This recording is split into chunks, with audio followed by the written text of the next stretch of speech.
Jangan lupa untuk like, subscribe, and comment.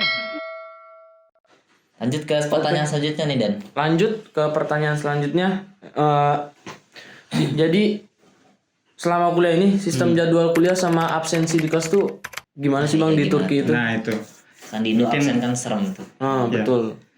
Sebenarnya kalau absensi di kelas, aku mulai dari absen dulu. Absensi di kelas ini secara resmi yang ada di misalkan contohnya yang di Karabuk ini di Universitas Karabuk. Ini mahasiswa boleh tidak hadir 4 sampai 5 kali. Oh, ada jatahnya. Iya. Tapi sebagian dosen tidak menerapkan. Waktu itu dosenku bilang, dosennya udah tua kan, udah 60 ke atas. Dosenku bilang, saya tidak mengambil absensi. Tapi ingat katanya, yang perlu pelajaran itu saya atau kalian katanya. Kalau misalkan kalian perlu pelajaran datang, kalau tidak ya udah nggak usah kayak gitu. Adapun yang dosen yang kayak disiplin banget itu telat 2 menit 3 menit nggak boleh masuk udah. Nggak dikasih. Misalkan pelajarannya pagi jam 8, apalagi musim dingin itu jam 8 itu kayak masih Gelap. Jam 6 masih gelap kayak masih gitu. gelap. Iya. Nah waktu itu aku ada jam 8.50. Aku telat 3 menit gara-gara menunggu bus lama. Habis itu boleh masuk nggak boleh masuk katanya. Boleh. Akhirnya masuk tuh? ya nggak masuk, udah absen. Killer. Kemudian jadwal standarnya kan dalam 1 minggu itu bisa 16 sampai 20 jam dalam 1 minggu. Jadi ya tergantung jadwal masing-masing. Kadang ada yang 1 minggu 3 kali, 3 hari. Ada yang 1 minggu Senin sampai Jumat full. Kayak gitu. Betul. Tergantung gimana pelajaran dia, jadwal dia. Iya benar. Jadi kurang lebih sama gak sih kayak di Indo ya? Sama aja sih kayak di Indo. Kayak, tapi saya sendiri nggak tahu nih kuliah di Indo tuh kayak gimana sih. Enggak, kamu kan udah 1 semester Bambang. Oh iya, Anda kan kuliah di ini. Cuman 2 minggu. Oh 2 minggu. 2 minggu terus berangkat ke sini. Iya. Karena saya pikir memang lebih baik di sini gitu. Oh. Lebih baik ya. Lebih baik alhamdulillah. Tanya kuliah di Turki. Oke. Lanjut aja kali Dan. Lanjut aja kali ke pertanyaan berikutnya. Gimana bukan sistem sih, kayak gimana pembelajaran di Turki nih? Maksudnya gimana kayak Pelajaran di kelas. di kelasnya Pengalamannya di kelas tuh. dosennya tuh gimana ngajarinnya? Terus Teman-teman gimana, Turkinya banyak mungkin. tugas nggak gitu? Gimana? Mungkin dari Hasbi dulu kayaknya. Saya harus gantian. Gantian ya. Ah. Bang Ehe terus dulu.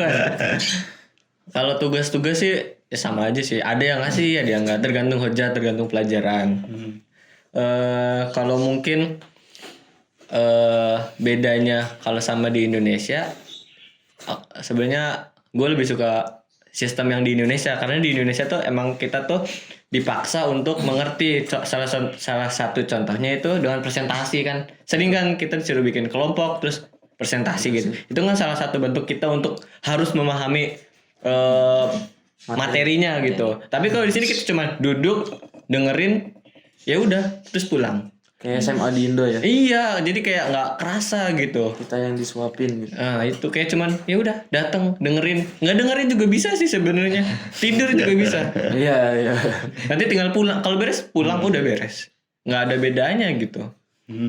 Jadi sebenarnya lebih enak di Indonesia kalau misalkan sistem pembelajarannya, tapi itu tergantung lagi sih sama hoja-hojanya, karena memang setiap hoja tuh punya sistem punya apa ya?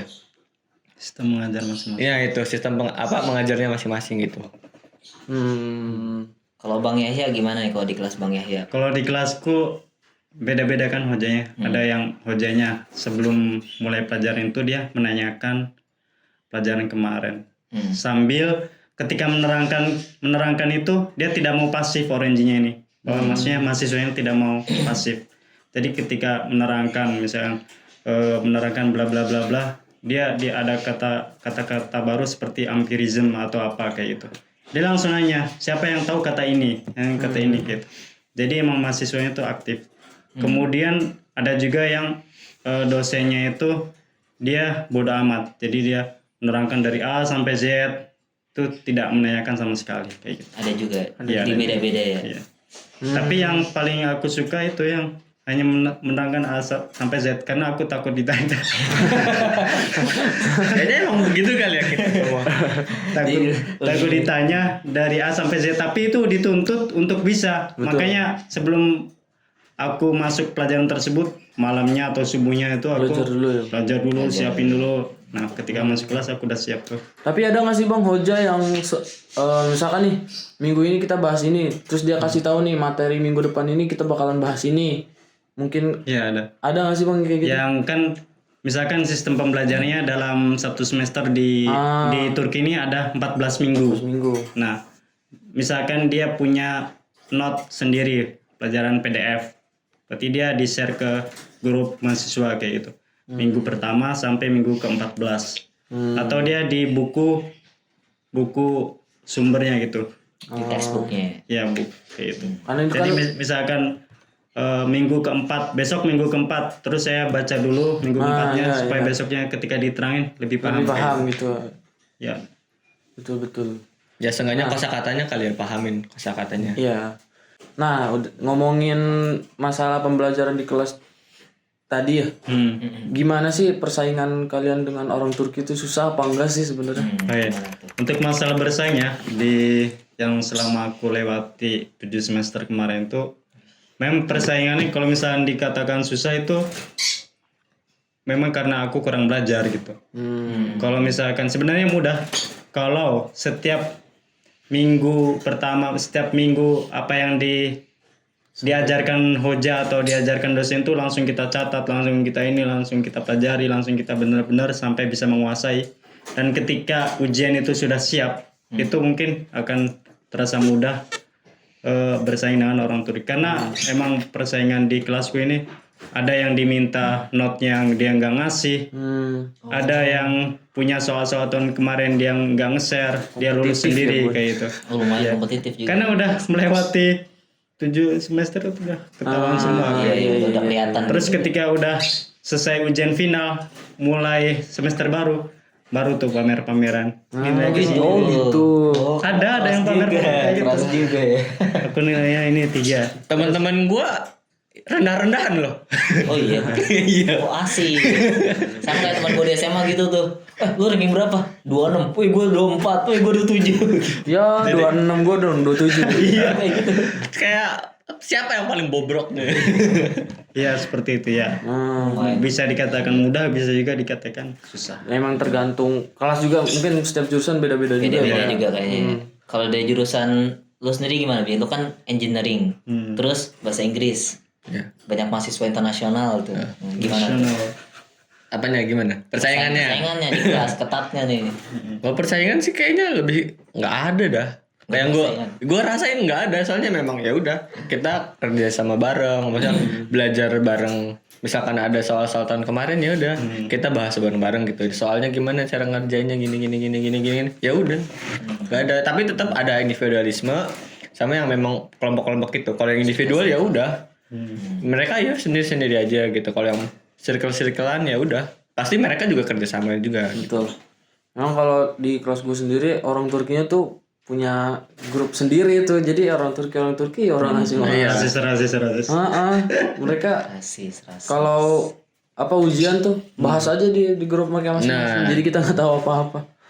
Nah kalau di gua ya udah kan ada grup setiap matkul ya, setiap ders tuh ada grupnya sendiri kan, ya udah. Oh gitu. Di setiap des ada grupnya sendiri. Emang ada.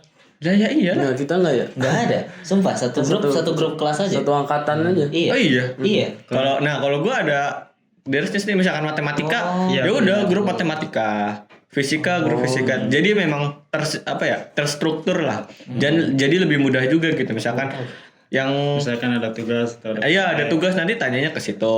Biasanya atau besoknya ada ujian nih. Ya udah tuh tanya aja ke grup situ.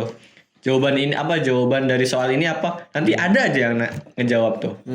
Misalkan tanya lagi cara ngerjainnya gimana? Langsung dikasih tahu. Cuman memang nggak semua orang kayak gitu. Iya sih. Benar sekali. Tapi memang kalau persaingan sih kayaknya nggak ada sama sekali. Karena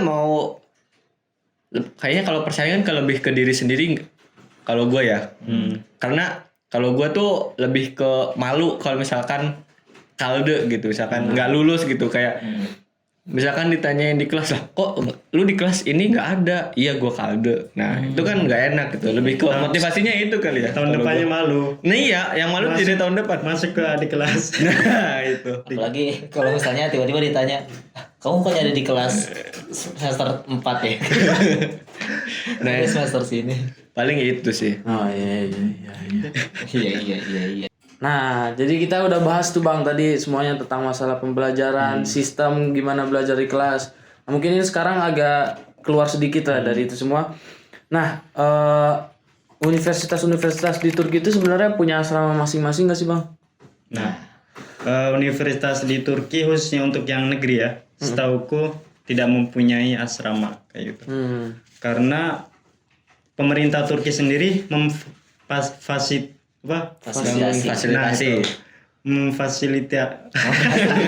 Karena pemerintah Turki memberikan asrama fasilitas asrama ke setiap provinsi yang dimana di situ ada universitasnya.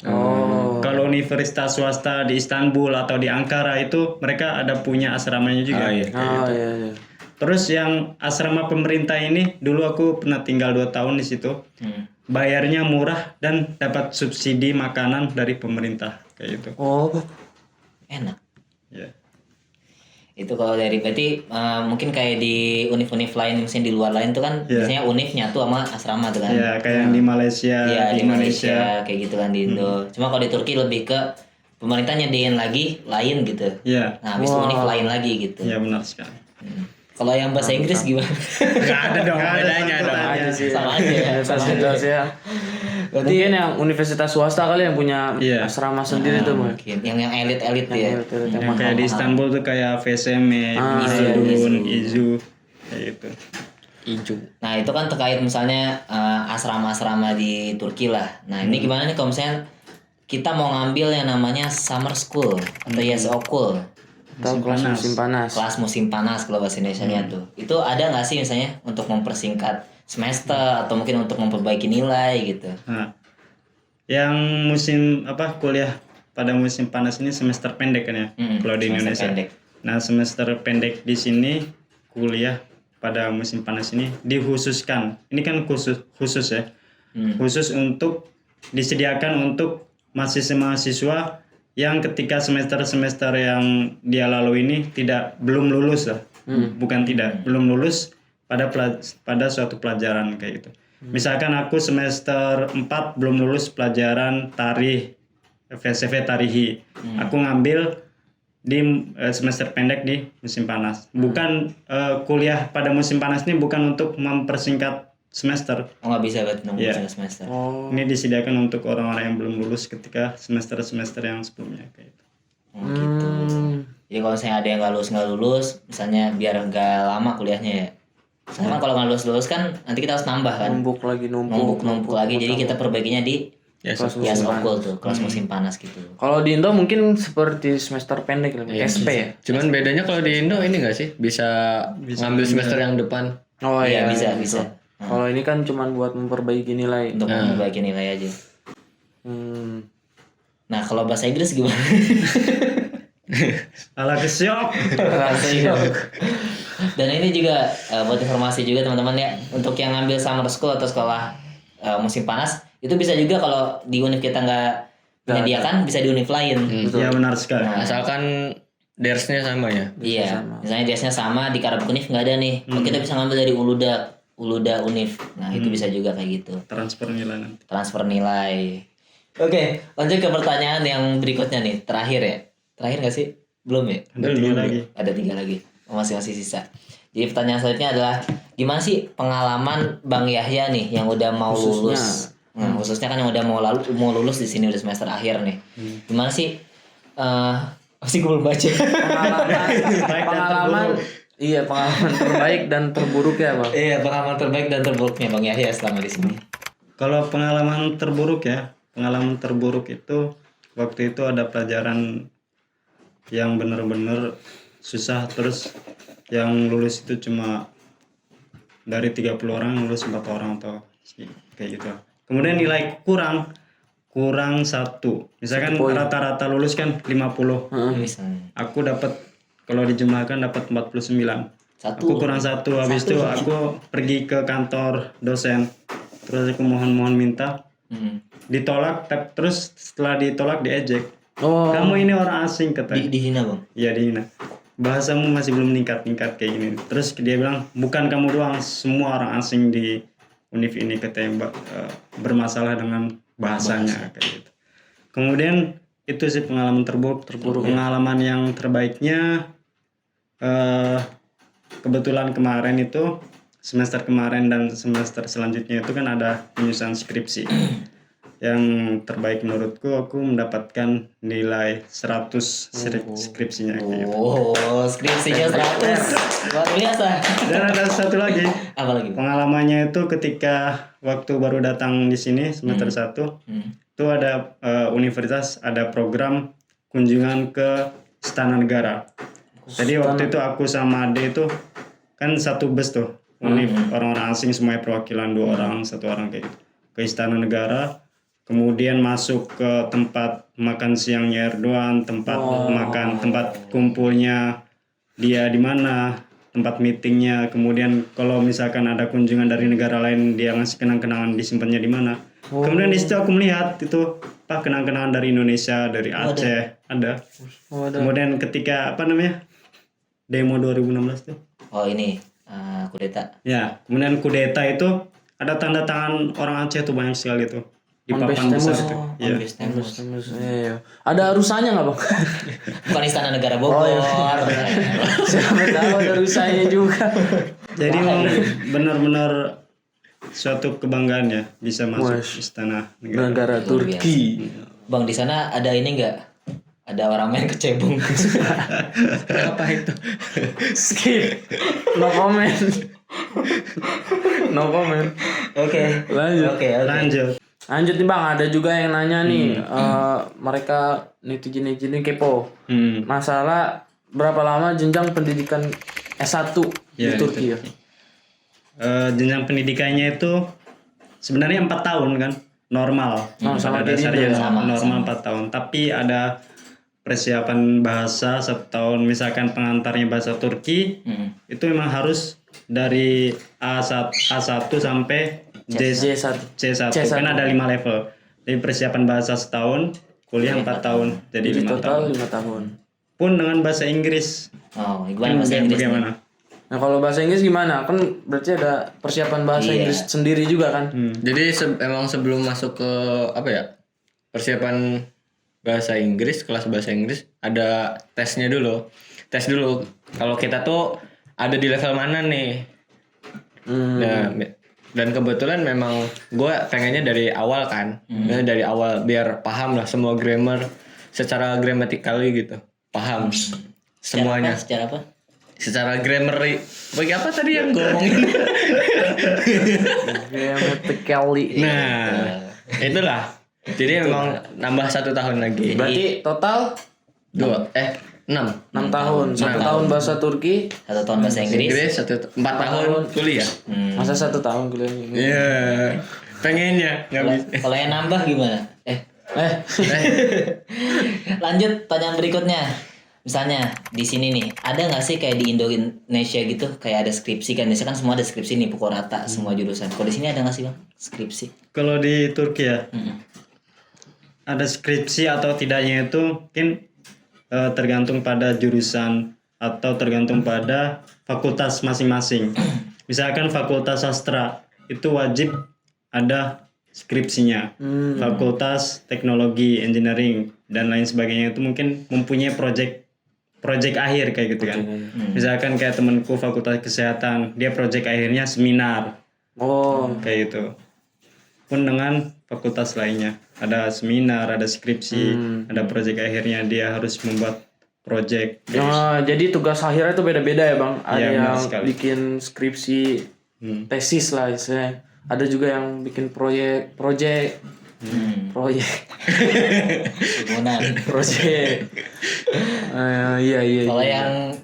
Kalau yang bahasa nih, Inggris, bahasa Inggris. Atau mungkin dari jurusannya dari. Dari jurusan kali ya. Kalau di jurusan apa? gua komputer engineering. Fakultas teknik berarti ya? Fakultas teknik.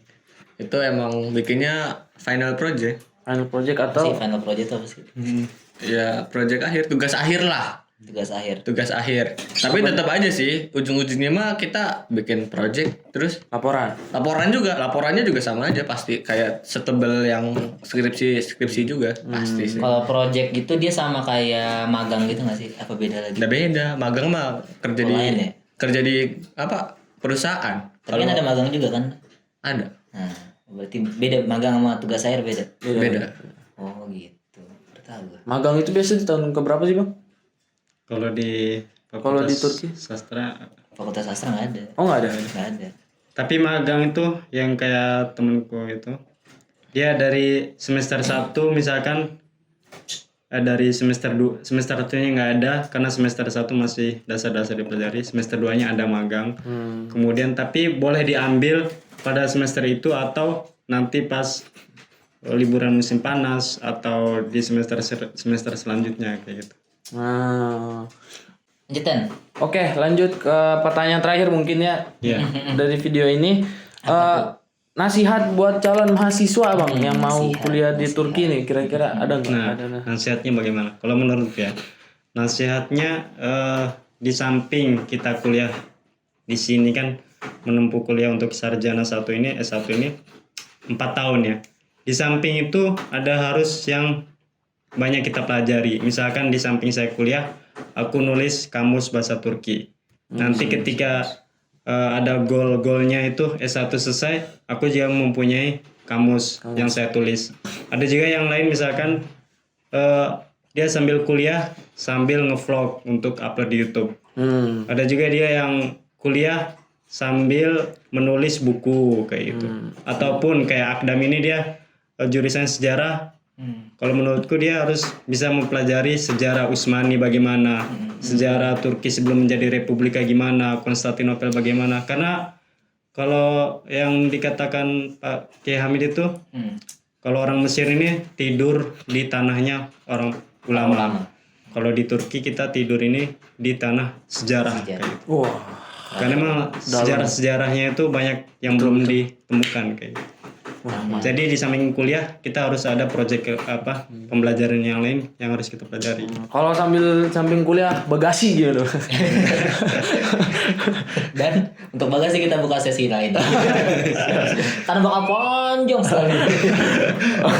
Oke, kalau menurut lu gimana Bi? Nasihat. Ada nggak nasihat buat Nasihat, iya. Gue tuh pernah dengar usaha tidak mengkhianati hasil. Kalau menurut gue sih ya udah lakuin aja usaha sekeras mungkin, sebisa lu do your best kali ya. Orang Inggris. Tapi tetap aja gitu. Kalau masalah hasil mah yang menentukan bukan kita, bukan hasil. Bukan hasil. bukan apa? Bukan prosesnya lah, bukan usaha. Tapi memang yang menentukan hasil ya yang di atas gitu. Karena ada kata-kata manusia berusaha, Tuhan yang menentukan. Nah, itu. Jadi sekeras apapun ya udah berjuang aja gitu. Kalau masalah hasil mah ya udah kita nggak usah lihat dari goalsnya lah. Nggak usah terlalu terpaku gitu. Tapi tetap kita harus punya tujuan juga, kita harus punya target. Kayak kuliah ke Turki itu targetnya ngapain gitu, tujuannya apa gitu. Toh di Indonesia juga sama-sama bisa kuliah gitu. Iya. betul. Nah gitu sih paling.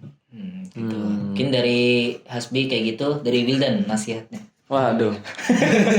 Yakin? Mau ngasih nggak? Enggak, Oh nggak usah. Yaudah, Dari kalau Akdam, gitu. dari Akdam. Dari saya. Hmm. Masuk sejarah. Tidur dengan peradaban.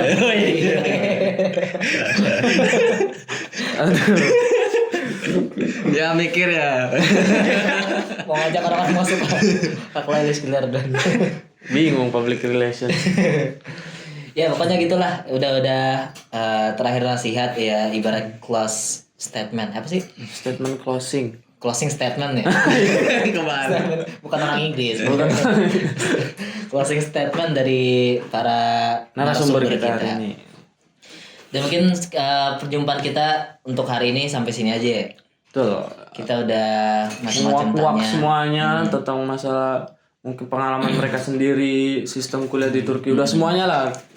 Terutama terkait yang perbedaan bahasa pengantar bahasa Turki sama pengantar bahasa Inggris. di sini. Betul.